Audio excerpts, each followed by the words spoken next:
इद्रिस साहब, ये जरा बताइए कि एक स्टेट के मुख्यमंत्री को सदन के अंदर इस तरह की जुबान का, इस तरह की भाषा का इस्तेमाल क्यों करना पड़ा? क्या उनको सही से उनको मिसगाइड किया गया, या किसको मैसेज देना चाह रहे हैं, क्या पैगाम देना चाह रहे हैं?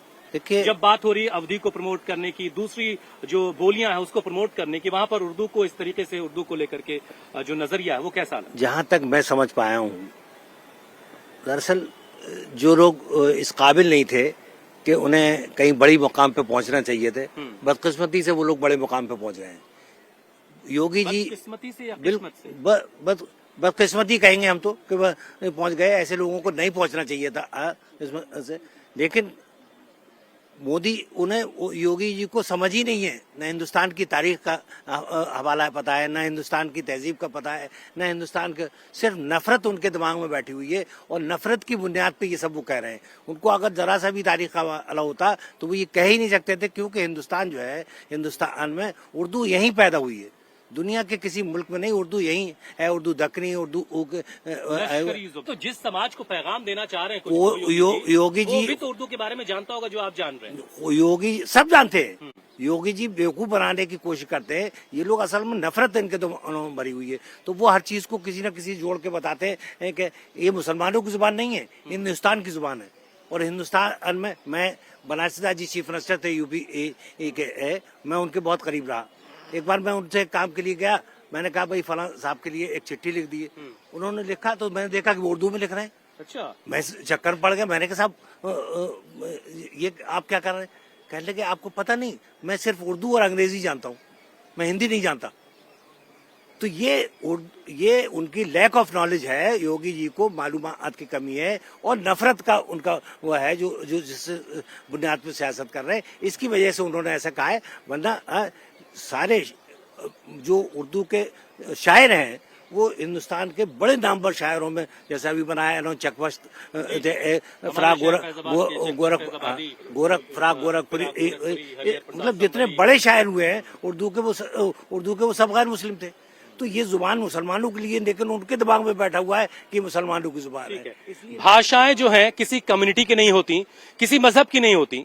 भाषाएं जो हैं वो इलाके की होती हैं। जैसे किसी भी इलाके का बस रहने वाला जो आदमी है, अब बांग्लादेश में जो मुसलमान रहते हैं वो बंगाली बोलते हैं, यानी जबान इलाके की होती है। उसे कम्युनिटी से जोड़कर देखा जाना ये कैसा है? कमर आलम साहब, आप तो उत्तर प्रदेश की हुकूमत का हिस्सा भी रहे, तो सियासत को भी बड़ा करीब से देखा होगा, तो इस बयान के जरिए सियासत का कौन सा पहलू नजर आ रहा?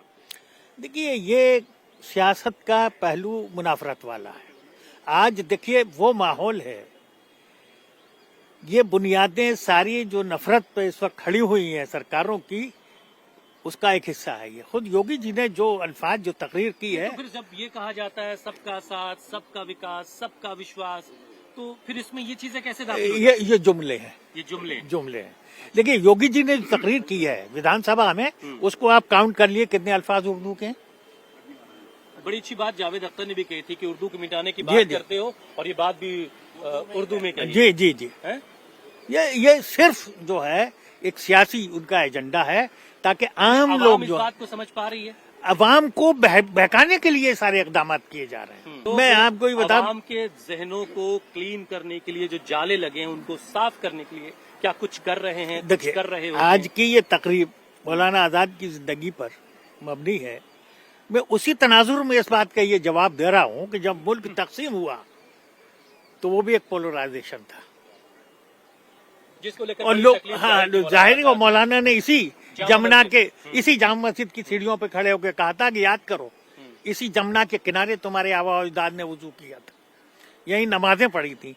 बिल्कुल वही माहौल इस वक्त पैदा किया जा रहा है, उसके उलट सिर्फ सियासी तौर पर। से 10, 12, 15 बरस पहले अल हिलाल में वो बातें सारी लिखी थी, और ये चीजें आज जो है उसके बिल्कुल उलट, बरक्स सिर्फ हुकूमत के लिए।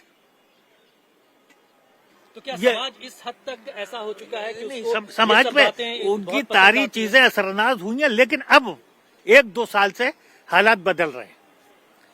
निचले तबके पे भी एक असर हो रहा है। मैं अक्सर ऐसा है, मैं तो जमीन का आदमी हूँ, देहात का रहने वाला हूँ, تو جب میں سفر کرتا ہوں تو یہی رکشے میں کبھی بس میں کبھی اس میں اگر کسی پڑوسی میں جو سیٹ کے برابر بیٹھا ہوا ہے اس سے یہ بات ہوتی ہے تو وہ تو کہتا ہے ہم برباد ہو گئے.